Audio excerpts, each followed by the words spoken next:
À un petit village niché entre des collines, on racontait une légende effrayante à propos d'une forêt voisine. On l'appelait la forêt des murmures.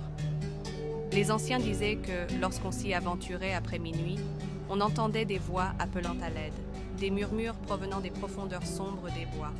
Un soir, Issa, un jeune homme curieux et sceptique, décida d'explorer cette forêt pour prouver que ces histoires n'étaient que des superstitions. Armé d'une lampe torche et d'un téléphone, il s'enfonça dans les bois à minuit pile. Le silence était total, presque oppressant, seulement troublé par le craquement des feuilles sous ses pas. Après une vingtaine de minutes, il sentit une brise froide caresser sa nuque. C'est alors qu'il l'entendit, un chuchotement faible mais clair. « Issa, viens par ici. » Il sursauta. Comment quelqu'un connaissait-il son nom? Il balaya la forêt avec sa lampe, mais ne vit rien. « Issa, aide-moi !» répéta la voix, cette fois plus insistante.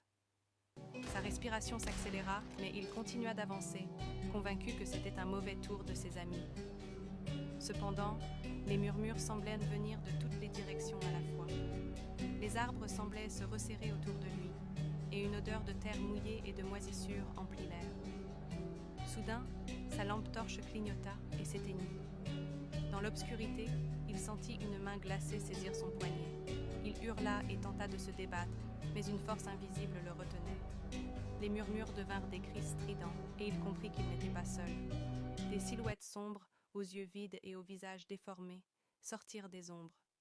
Elles murmuraient tout son nom en chœur. Issa lâcha sa lampe et courut, mais la forêt semblait infinie.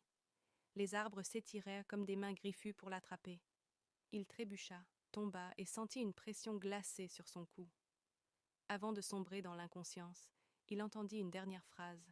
« Bienvenue parmi nous. » Le lendemain matin, les villageois retrouvèrent la lampe torche d'Issa à l'orée de la forêt. Mais de lui, il ne restait